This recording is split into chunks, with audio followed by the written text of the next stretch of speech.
Yes, I'll I sit on will. one side of him and you sit on the All other right, side. still got time a little bit. Yeah, we That's do, like we it, do. whatever. You need any water or anything? Yeah, I'm good. Okay. I'm good. Oh, let me show you that book that I don't know. If it's the book. I'll bring the book. No, I think it's the book. That name sounded familiar, so the title, so.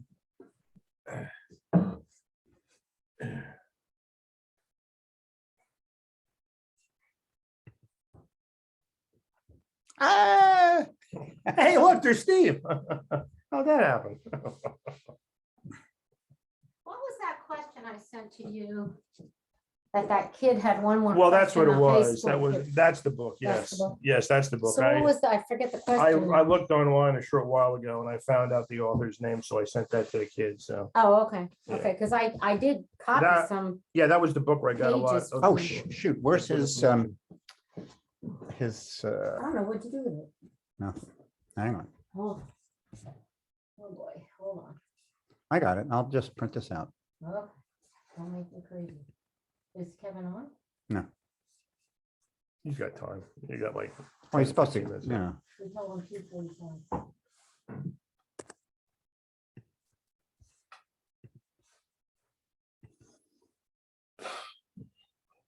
And then what happens is people, you try to get on at the last minute.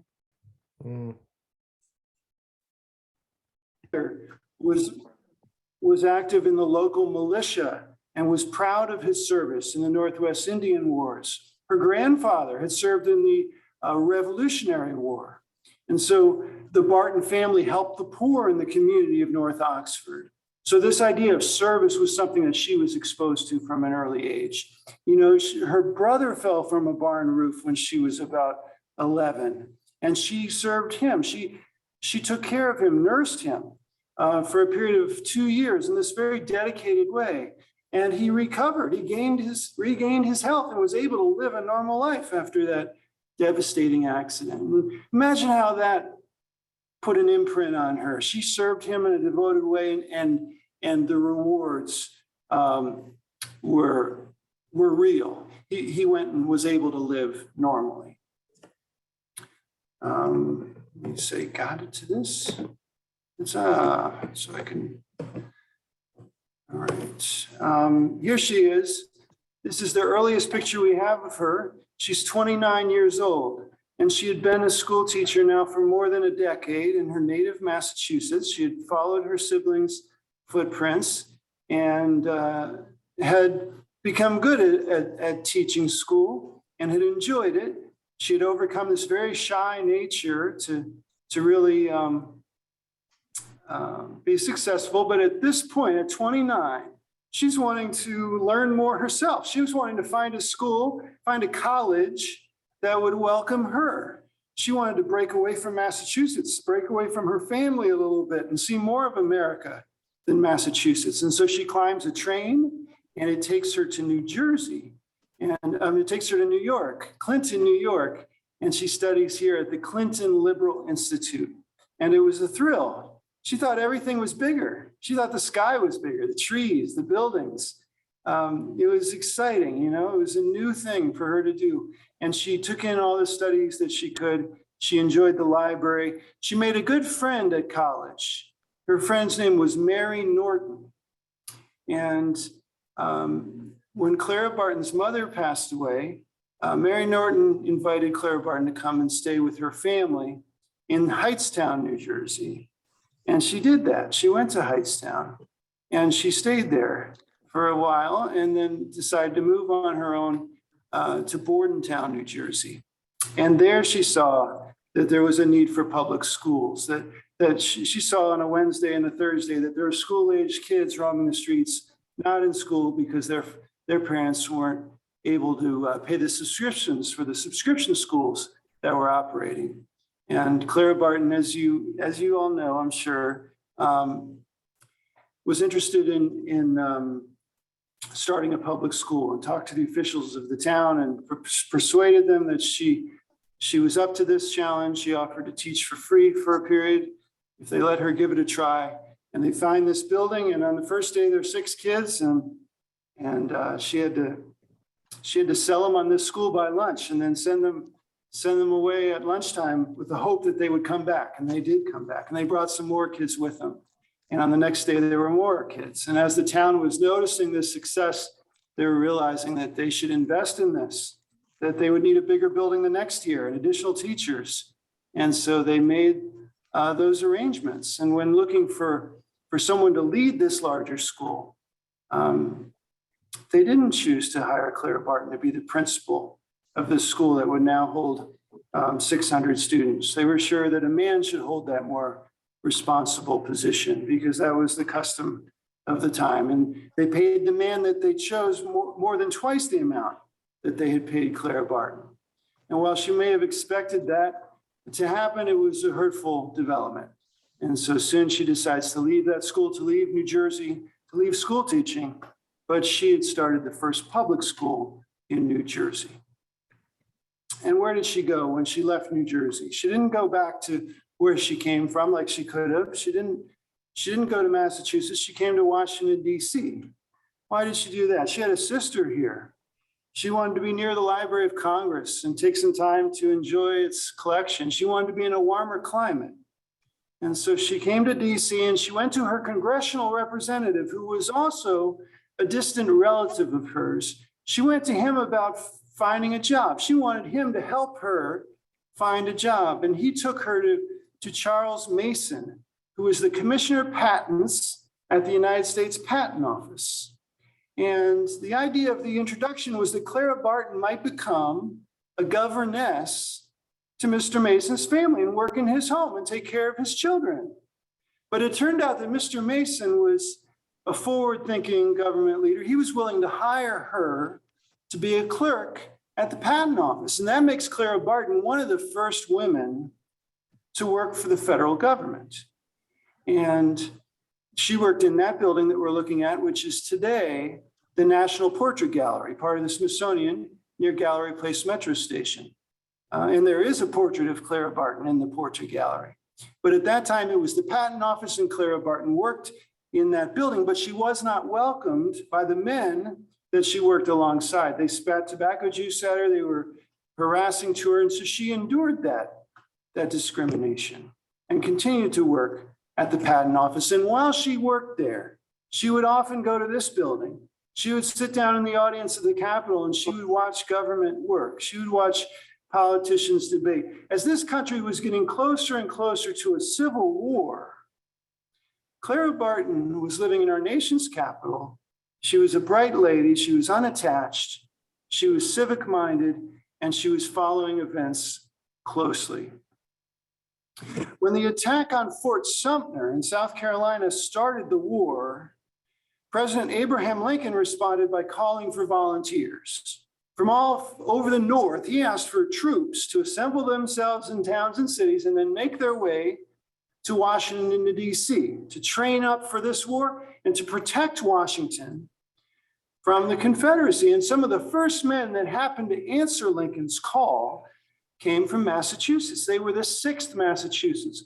A lot of them were from Worcester County, the same area of the Commonwealth that Clara Barton was from. And they came to D.C. by train.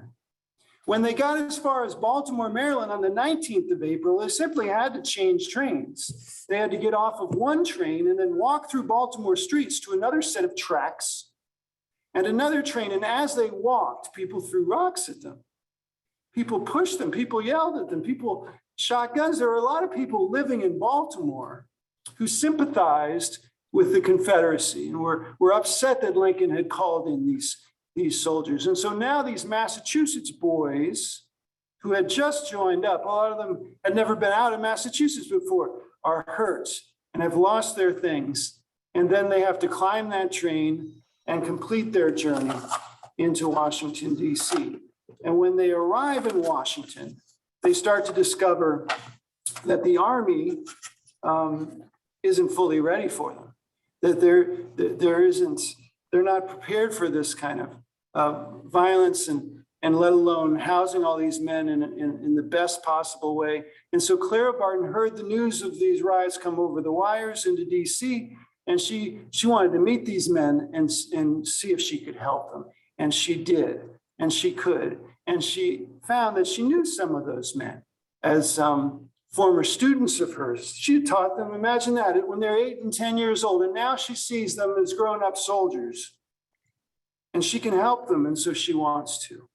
And she would put ads in newspapers in the North, in Massachusetts, and ask people to send things for the troops. And she could receive them, and then she could put them to use. The public wanted to help the soldiers. There wasn't a Christian commission yet. There wasn't a sanitary commission. Those groups would do this kind of work later in the Civil War. But in the first days, Clara Barton is falling into this role. She's starting to accept supplies and receive them and use them around the city at first. This gentleman's story is so compelling, it's a pleasure to tell it. This man's name at birth was Jeremiah Colbeth. And he was born in New Jersey about 8 years earlier than Clara Barton. His parents named him Jeremiah Colbeth after a wealthy neighbor, with the hope that that neighbor would pass away and leave an inheritance to Jeremiah's family. That didn't come to pass. And as his parents were deeply impoverished, very poor, his father struggled with alcohol abuse. They chose to put Jeremiah into an indentured servitude, where he had to work at another farm, a neighboring farm, from the age of 10 to the age of 20.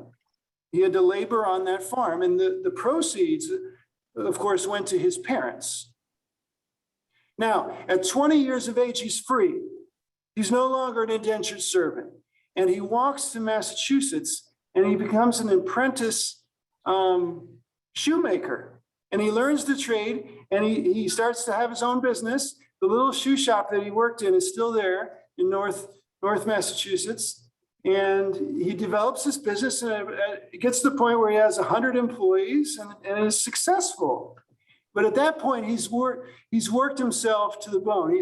He's worked his health into a poor state. And so in those days, you change the air to regain your health. And he goes to Virginia to regain his health. And on the way, he wants to see our nation's capital. So he walks around the corner in DC, and he looks up and he sees a slave auction happening right there in our nation's capital. He's a witness to that. African Americans are being sold into bondage and being separated from their families. And that moment politicizes him. He goes back and he runs for office. He becomes the senator of Massachusetts, and he changed his name. He wanted to turn the page on his history. He's no longer Jeremiah Colbeth. He's Henry Wilson, the senator of Massachusetts. And when the Civil War begins, he goes back home to Massachusetts personally and raises a regiment of men and brings them to Washington, D.C. And so when this time that I'm talking about with Clara Barton, Clara Barton gets to know Henry Wilson. And in the future, when she runs into discrimination because of her gender, when she runs into bureaucracy that is needless, when she runs into plain old wrongdoing in the field, she can let Henry Wilson know about these things. And he can use his influence as someone who served on the Military Affairs Committee, as someone who was very involved with the runnings of the Union war effort, to correct matters. And when African Americans were allowed to serve in the Union Army, Henry Wilson was intimately involved with that development.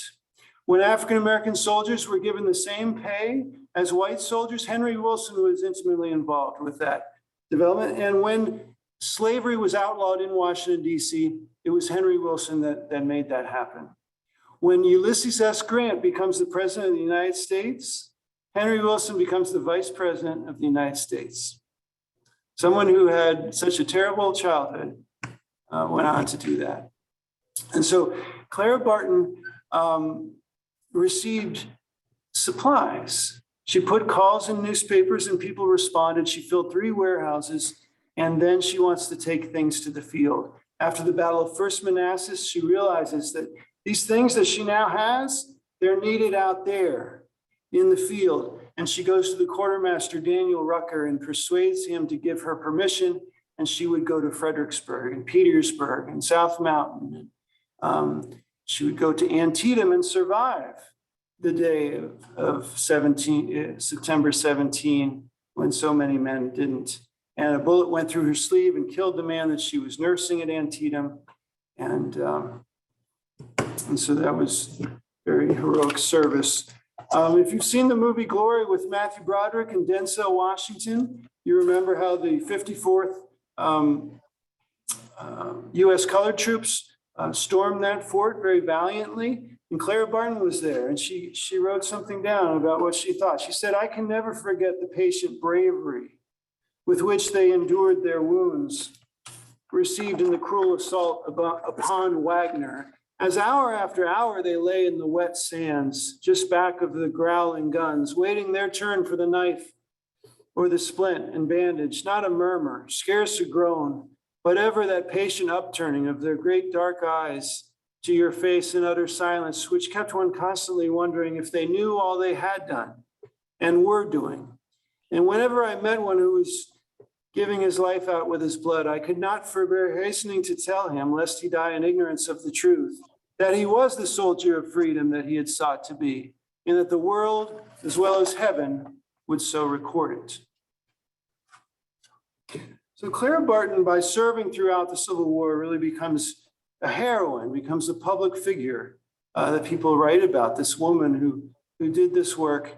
And so here we see her in a Matthew Brady portrait in her mid-40s at the end of the Civil War. Throughout the war, people wrote her letters because she was known. They read about her in newspapers. They wrote her and they said, "Clara Barton, you were at Antietam. Our son John was at Antietam. We don't know if John's alive or not. The Army doesn't know if he survived. Have you seen John? Have you heard anything about him?" This letter came so many times in so many forms that Clara Barton realized that maybe she could do something about it. The Army hadn't kept good records of the missing and fallen. And so she wrote a list of all these names that had been reported to her. And her idea was simply to post the list in post offices around the North and ask veterans to look at it. If they knew anything about these men, they should tell her, and she could tell the family. She also went to Annapolis, where men came back from serving by ship. And when they got off the ship, they could look at the list and tell her if they knew anything. And so over the course of 4 years running this office out of her apartment with money that she had inherited from her father's passing, they were able to identify information on more than 22,000 men who had served. And during that period of her running this office, a man named Dorrance Atwater came to her. Dorrance Atwater had been imprisoned in Andersonville, Georgia, at the Confederate prison there that imprisoned Union men. He worked in the prison office, and his job was to keep the death roll of all the men that died in the prison. And he kept a secret copy. And he got out of there with the copy and brought it to Clara Barton. His idea was that the two of them could collaborate and that they could identify the resting place of all of these men and tell the families, and that they could go on beyond that and create a national cemetery. And so Clara Barton did work with him and went down there and helped to create that cemetery. And while she was there, she saw Andersonville for what it was, which was an inhumane situation for people that were imprisoned. There was a good source of water just outside of the prison gates, very clean water, but inside, the men were made to go with foul water. The shelter was wholly inadequate. Men weren't fed well. And so the treatment was very much inhumane. And so that becomes important. Remember that experience, that's going to help inform her future. Now, this lady is also important. She was really a friend to Clara Barton. Her name was Frances Stane Gage, and they met just before the siege on Fort Wagner down in the Hilton Head area. Frances Stane Gage had grown up in Ohio, and she was near the Kentucky border, and she helped African Americans growing up, she helped African Americans escape Kentucky into Ohio and gain their freedom. And so she became an activist and gave speeches about African American rights and women's rights. And she was also an author, a writer an editorial writer. Under the pen name Aunt Fanny, she wrote these kinds of pieces. So she really let Clara Barton know that she could become political herself, that she could use the fame that she's gained to have an influence on people. And so Mrs. Gage really inspired Clara Barton to lecture, to take to the lecture circuit and not only talk about her Civil War experiences, but also about her beliefs in the need to have greater rights for women and for African Americans. And that those lectures brought her needed financial income as well at that point after the war and after running the missing soldiers office. Now she had worked herself to a state of poor health after years of travel and war and work and lecturing. And so at the advice of her doctor, she went to Europe to recover, to vacation. And in Europe, she visited Switzerland and learned about this man, Henri de Nantes. Henri de Nantes had been traveling through Italy in 1859 when he came upon the aftermath of the Battle of Solferino, part of the Italy's Second War for Independence. And it was a brutal scene, and there were men wounded all over. And Henri de Nantes tried to help them. And then he went home and wrote a book about it called A Memory of Solferino. And he's the one that said that we should have a Red Cross, a group of volunteers that can help, on a neutral basis during a war. They can help both sides of a conflict and help everyone involved in the conflict. And so he helped to have these meetings where European countries would come and talk about this idea. And then they would form a Treaty of Geneva. And Germany would sign the treaty and go home and form a German Red Cross. The French would sign and go home and form a French Red Cross. And the English would, and so forth. And so Clara Barton, as a tourist, goes over there and meets some of these people involved with the International Red Cross. And they are interested in her because she's the heroine of the American Civil War, and they hope that she can help America become involved with the Red Cross movement. The Franco-Prussian War breaks out while she's there, and she volunteers for the German Red Cross and is impressed with how it works. She sees that they're concerned about the treatment of enemy combatants. The Red Cross in Europe is interested in being humane during a war, treating enemy combatants humanely, treating prisoners humanely. And so given her experience in Andersonville, Georgia, she felt that that was very appealing and that the United States could really benefit from having a Red Cross. Now she has to sell the idea to us. She has to come home to America and say, hey, listen, we should have an American Red Cross. And there wasn't a warm reception for that idea. The American Civil War was over. We had a Christian commission. We had a sanitary commission. They served us well. Why should we sign an international treaty? Why should we make entangling alliances, something that we still didn't like to do, in order to be a part of this European war organization? People didn't feel an urgency to sign the Treaty of Geneva. And Clara Barton would say something in response. She would say that the Red Cross in America could help during floods and tornadoes and train derailments and epidemics of disease. As the American Red Cross could help during peacetime as well as during wartime. And that was much more appealing. And so the country signed the Treaty of Geneva, and Clara Barton founded the American Red Cross. And she took this idea of neutrality from the Red Cross in Europe. She very much wanted that to be a part of peacetime work in America. What do I mean by that? What would that mean, to be neutral during peacetime? It meant that Clara Barton wanted to help African-American victims of disaster in the same way that she wanted to help white victims of disaster. She wanted to help Christian as well as non-Christian. She wanted to help poor people in the same ways that she could help wealthier people.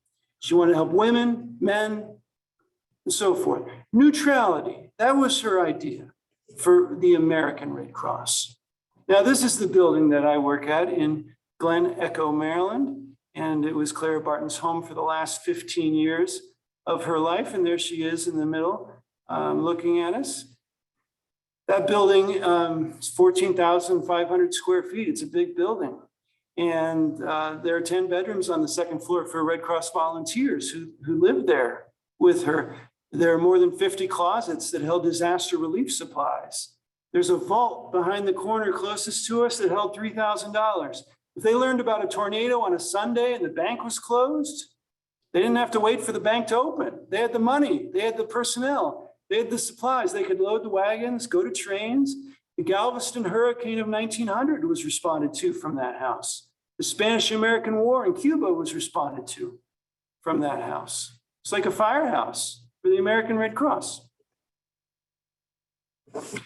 Johnstown, Pennsylvania, in 1889. Johnstown was below a big lake. The lake had been held by an earthen dam, and that dam was poorly maintained. The wealthy people of the town and of the area used the lake as a hunting ground and had a big clubhouse there, but they neglected the dam.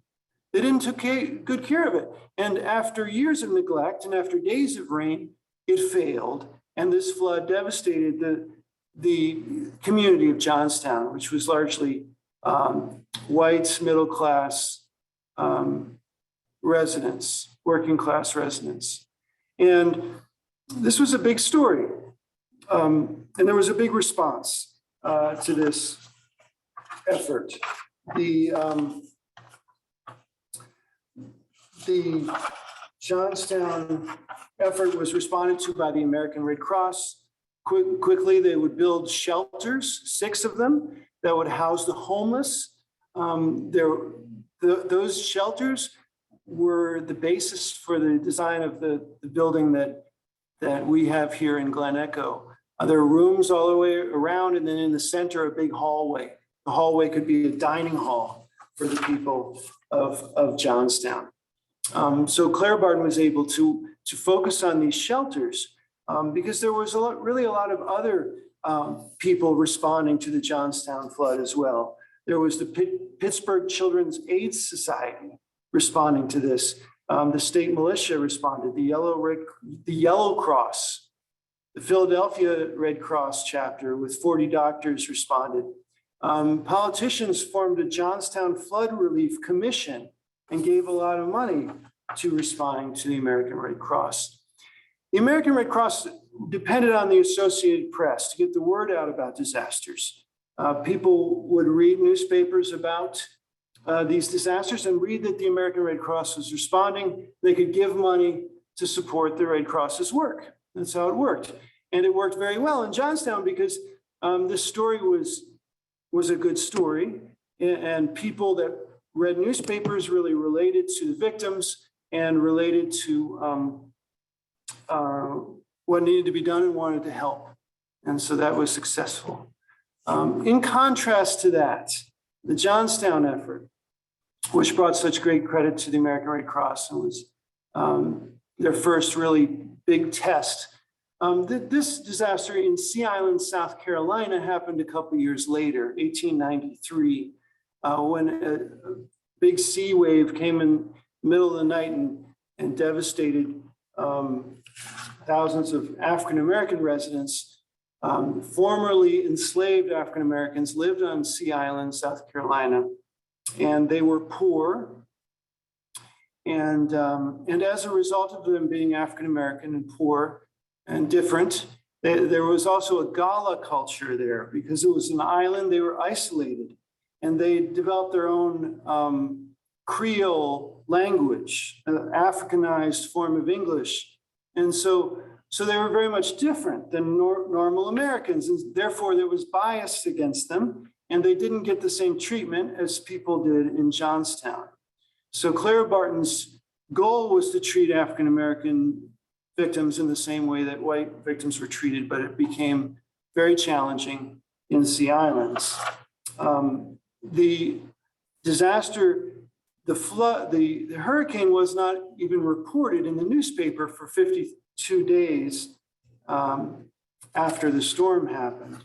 And it was only a yellow fever epidemic that was impacting white citizens that really got it started as being a story in the newspapers. Governor Tubman of South Carolina was openly racist and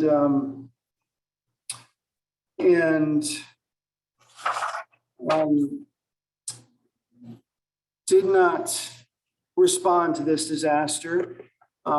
He was interested in helping the Sea Islanders enough so that they wouldn't leave the island. He was afraid of them leaving the island and meshing with the rest of his inland population. And so Clara Barton was asked to respond, and she did respond.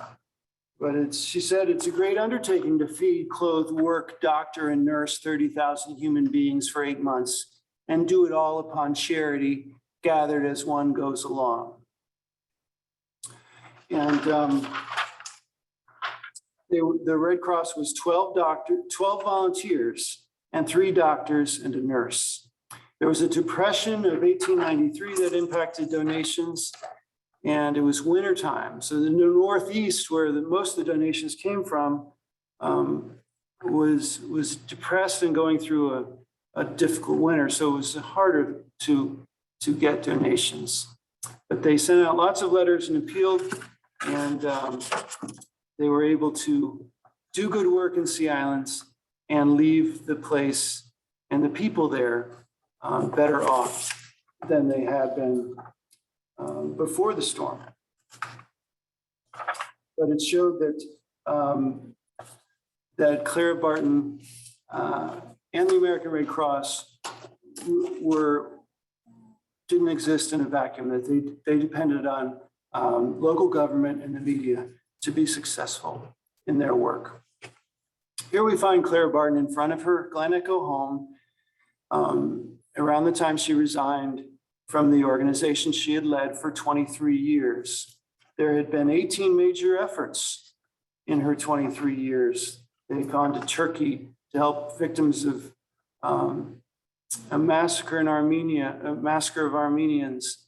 They had gone to Galveston in 1900 after a hurricane, Sea Islands, Johnstown, and the Spanish-American War in Cuba. When she resigns from the American Red Cross, she starts the First Aid Association, which develops the first aid kit and starts to teach people like you and I to do first aid. And so that's really her idea. She made that popular. And she thought the American Red Cross could make money by teaching first aid, and they do today. The First Aid Society she started folded into the American Red Cross. She was pressured to resign from the American Red Cross. A lady named Mabel Boardman became the second president. She was from a different world. She was from a wealthy family, a politically connected family. And it was the progressive era. And there was a feeling that Clara Barton's ways were out of date. And there was an interest in having a more business-like organization. So Ms. Barton defended herself and tried to stay on at the end, but finally was forced to step down. Clara Barton employed African Americans in her home as housekeepers and as grounds workers. Silas Richardson on the right and Lucy Richardson on the left were 2 of these individuals that worked for Miss Barton. Another was Emma Jones, who worked for Clara Barton for 20 years at Glen Echo and in DC.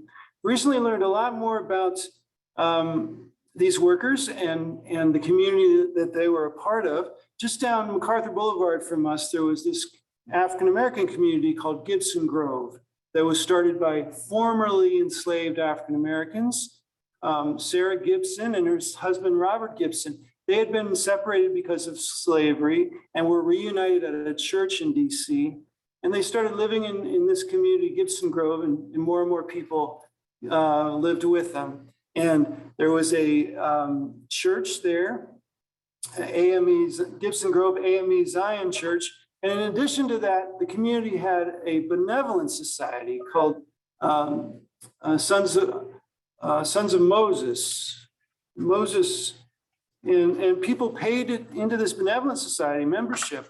And then when somebody died, their burial would be paid for by the benevolent society. Or when their orphans were left, the orphans would be cared for by the benevolent society. These are two friends of Clara Barton, Susan B. Anthony and Frederick Douglass. And Clara Barton knew them both personally, spoke alongside them, and worked with them to bring greater rights to women and to African Americans. She disagreed with Susan B. Anthony.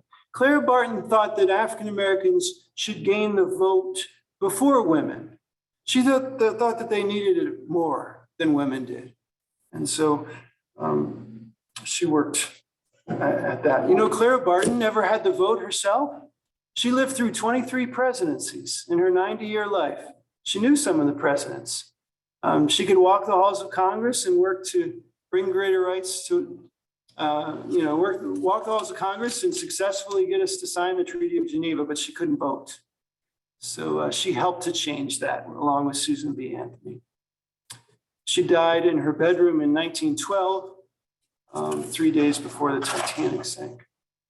There we find her in her office in Glen Echo in 1902. And here was some of her medals. Library of Congress has 23 medals that different governments and cities gave her. Johnstown gave her a medal. The amethyst pansy in the center was given to her by the Grand Duchess of Baden in Germany for her work during the Franco-Prussian War. So here's her desk as it appears to visitors when the house is fully opened and furnished. Here's one of the more than 50 closets. This one has blankets and parts of tents and food and a wash basin and so forth. All things ready to go and help people affected by disaster. The crazy quilt on the bed was hers. The bed was her bed. The writing table in front of us. This is Clara Barton's bedroom. She kept a diary from the age of 13 to the age of 90. She kept a diary. And the Library of Congress has these writings online. You can read her diary. She was a school teacher. She had good handwriting. LOC.gov. You can read her letters and you can read her diary. Here's a picture of the second floor looking into the guest room, which was very nice. She wrote to friends when she came back from an effort. She said, why don't you come to Glen Echo? Why don't you stay with us? Why don't you spend a week and help us write a report? Here's a front parlor. People came calling during calling hours in the Victorian era. They brought calling cards. Whoever answered the door would take the card to Clara Barton, and now she would know who was here. If they had folded one corner, they were here socially. If they folded a different corner, they were here on business. And she could say yes or no. And this is where she would meet the callers. The rear parlor is more of a living room for people that lived here in the house. And there's the last picture showing the center hallway. Those Johnstown buildings had hallways like this, where the dining hall was surrounded by bedrooms for victims of the disaster.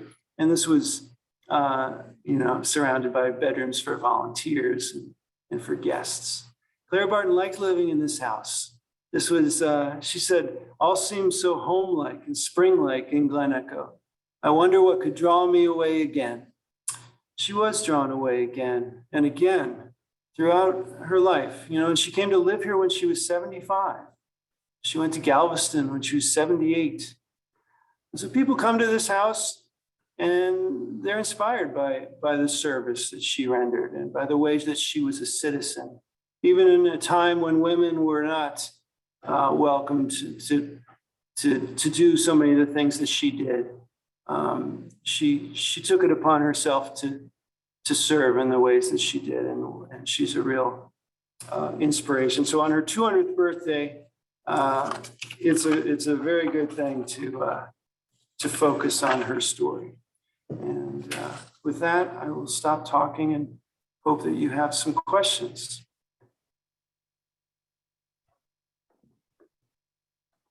Kevin, can you hear me? I can.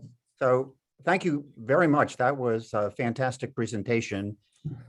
And so people can unmute themselves to ask questions or put the questions in the chat. So I do have a question, and that is, who built the house in Glen Echo for Clara? Was it the Red Cross? Good question. It was built by Edward and Edwin Baldsley. Those were two brothers that had made a fortune as inventors of culinary devices. They invented a better egg beater. I'm not making a joke. They made an egg beater and they sold their patent for it and they made a fortune. And then at a cocktail party in Washington, D.C., William Corcoran, who was a banker and a philanthropist, gave him an idea that, this thing called the streetcar has just been invented. And this streetcar is going to make suburban real estate profitable. And you could buy land out there by the Potomac River and develop it and bring a streetcar line out to it. And that's an idea. And so the Baldsley brothers took that idea and went ahead and did it. They bought 516 acres here. They laid out the town of Glen Echo, and they built a Chautauqua. In Chautauqua, New York, on Lake Chautauqua, the Methodist Church started having this place where you could go in the summer and go to lectures and book discussions and poetry readings and political debates and religious services. And you could do it with your family and be on vacation and then swim in the lake afterwards. So the Chautauqua movement spread around America. And these brothers thought that they would build a Chautauqua here at Glen Echo, and they'd run the streetcar to it, and people would come out from the city in the summer and enjoy the woods and enjoy the river and enjoy the Chautauqua. They thought if somebody famous lived in their town, if somebody everybody liked and an organization that was well known lived in that would be good for them. And so they went to Clara Barton and offered to give her the land for free and to build her the house for free if she would just come to Glen Echo. And she, being somebody running a nonprofit organization and dependent on donations, she was happy to say yes. And she told them to build the Johnstown house, the same kind of house. And they did. Okay. I wanted to just make a comment relating to Johnstown because I read about it actually in a book called The Life of Clara Barton, The Angel of the Battlefield. It's a book that the Historical Society had. It was published, I think, in 1915. And it's, I just was so moved when I read this because apparently Clara Barton spent 5 months at Johnstown. And the gratitude of the sufferers, it says in this book, was beyond description. And the eve of her departure, the Johnstown Daily Tribune said, "How shall we thank Miss Barton and the Red Cross for the help they have given us? We cannot thank Miss Barton in words. Hunt the dictionaries of all languages through, and you will not find the signs to express our appreciation of her and her work. Words fail." And I just loved that. I mean, that's just one of many things that were written about, her benevolence and her devotion. So anyway. Very nice. Thank you. Do we have questions from any folks? I have one for Kevin, Bonnie. Hi, Bill. And Bill is a Red Cross volunteer, right, Bill? Yes, I am. Yeah. Something that she did in Washington when she had those 3 warehouses, and she collected all those things, our mission statement for the Red Cross. She did that before the Red Cross was ever founded. She utilized the power of volunteers and the generosity of donors to perform her mission. And that's what the Red Cross's mission statement is today. But what my real question is for you, Kevin, is I was to the Harriet Tubman Museum in Cape May, New Jersey, which is new. And I lived there for 30 years and did not know that Harriet had a presence there. And the picture on the wall was of Frederick Douglass. knowing that Clara was a good friend of Frederick Douglass, and Harriet knew him too, and yet Harriet also served as a nurse in the Civil War and a spy for the Union too. And yet, reading too on Clara, I see that she also trained African Americans to be nurses. So my question to you is, was there any relationship between Harriet and Clara during the Civil War that you know of? I don't know of them ever meeting. No, I don't think they ever met. But you're right that they had similar experiences. They were both near the fighting and both involved with the Civil War and both did some nursing and yeah. So yeah, they had similar experiences, but I don't think they met. And you talked in earlier part of your statement, you talked about Clara Barton's interest in working with volunteers before she even knew what the Red Cross was. She was providing neutral relief. The Union Army allowed her to go to the field. They gave her a pass to go to the front. They provided her wagons. Clara Barton was very much a supporter of the Union cause. She was at Lincoln's first inaugural and was invited to his second inaugural. So she was very much pro-Union, but she did aid Confederate soldiers that were wounded during the Civil War. So even before she knows about the Red Cross and the idea of neutrality and all that, so by instinct, by inclination, she's already doing that during the Civil War. She's mostly helping Union troops, but there are occasions when she helps Confederate troops. Thank you. Okay, Lynn Azarki asked if Clara had any romances along the way. Yeah, good question. Yeah, she did. She had romances in her teaching years in Massachusetts. She was cryptical and private about it, but we know that they existed. She had a romance in New Jersey that was the most important to her. And she wrote in her diary, "The events of today are so ingrained in my memory that I have no reason to write them down." And we think that that's the end of that romance. So we don't know much about it, but that seems to have been the strongest romance of hers. She's also, there's strong evidence to suggest that she had a full romance with a soldier, Colonel John Elwell during the Civil War, a Union officer, who also was married. So during the Civil War. So she said, she said, I had known love, that she had known love. But she never married, she never had children. She became an unusual woman, by the time she's, at any point in her adulthood, she's an unusual woman. She's somebody that speaks in front of large audiences and travels and goes to battlefields. It may have been hard to find a man that was ready to sign up to be a husband to a woman that does all of that, And being married also would have limited her mobility to, being able to travel and do all the things that she did. Would have been harder if she were married and had children. Well, Lynn, when I read about her relationship with this colonel who went back to his wife in Ohio after the war, I read that she kept his photo on her desk for the rest of her life, that they exchanged affectionate letters for many years. And in one such letter, and I'm reading from this article, Elwell writes, "I loved you to the extent that the law allowed, and perhaps a little more." Oh, that's so sweet. Kevin, do you have a picture of him in the house? Oh, there's a picture of, I don't know about in the house. This is the picture of him in the article. Bearded. I guess everybody was bearded back then. Yeah, Interesting. John Elwell from Cleveland. Yeah. Nice to know. We So don't that have a was picture pretty of him in the house. Romantic little story, Yeah. Did she have a relationship with anybody in her later years, Kevin? Well, in the time that she lived in the house for the last 15 years of her life, no, she didn't have a romantic interest in her later years.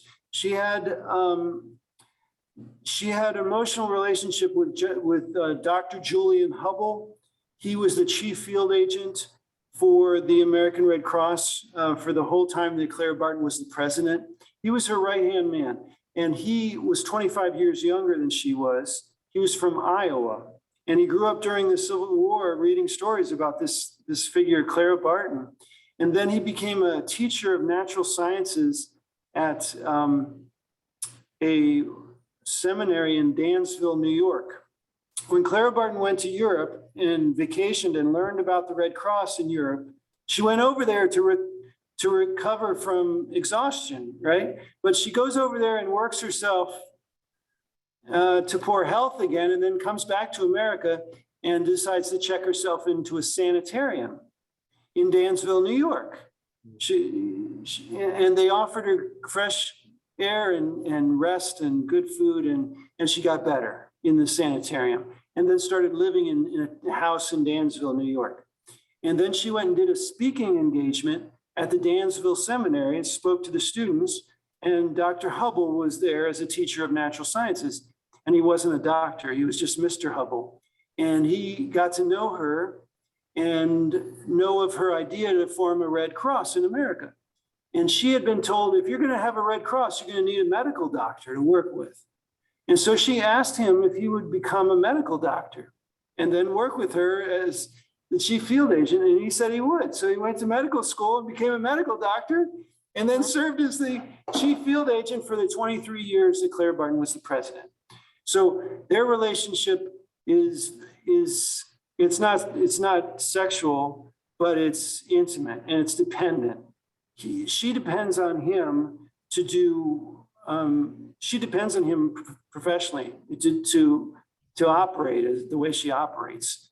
And he depends on her for approval and for emotional support. So it's not a romantic relationship, but it's a dependent relationship. Okay, thank you. Mhm. And then Joanne asks, where is she buried? She's buried in North Oxford near her birthplace, Massachusetts, along with members of her family, like her father and her mother. And she was taken there she died in her house in Glen Echo and then was moved by train to North Oxford. Anybody else have any questions? When I went to Armenia, the United States Embassy in Armenia wanted to tell the story of Clara Barton because Clara Barton had helped Armenians, and they have a museum there, and they took some dirt from Clara Barton's birthplace and they put it in the memorial wall in their museum, and honored her in that way. It's very nice. No. Okay, any other questions? So it appears that all questions are asked. And I just want to say one other thing. Kevin and I we've conversed and emailed one another over the last couple of years, and he was kind enough to send some materials for us to utilize in the Clara Barton Schoolhouse. Because the National Park has these cute little kind of baseball cards relating to Clara Barton, and I appreciate that. So thank you for all your support, Kevin, and of course for your support today. Yeah.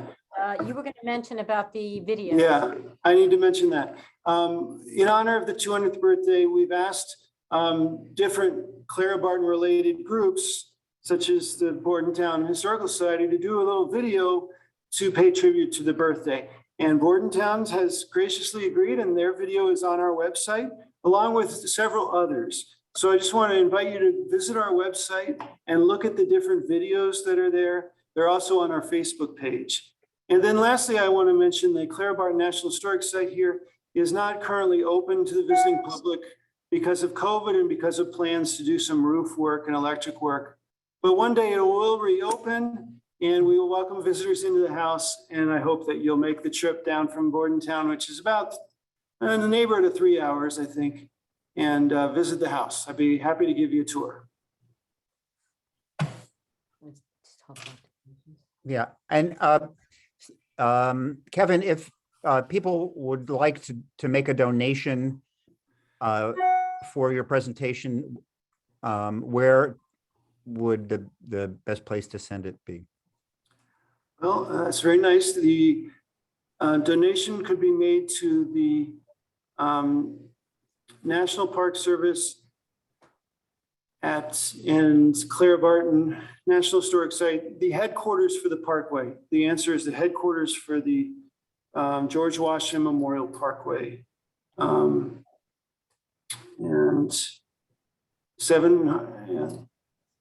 the address is 700 George Washington Memorial Parkway, McLean, Virginia, 22101. Right. And needless to say, the Historical Society would appreciate donations as well. And I just wanted to mention that the video that was made by the Historical Society is fantastic.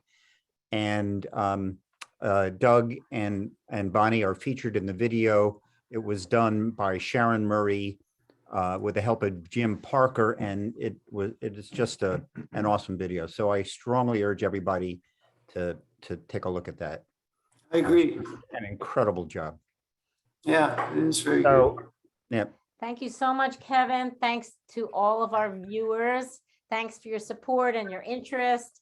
And, contact us anytime at the Historical Society if you have any further questions. We are always at your beck and call. Thank So, you, Kevin. thank you very Well, much. hope you Thanks, visit. everybody. Tell us Thank when you you're very open. much. Okay, will do. Wonderful. Thank you. Thank you. Thanks, Happy everybody. holidays. Happy holidays. Have a good weekend. Bye. Bye. Bye. Bye, Christine.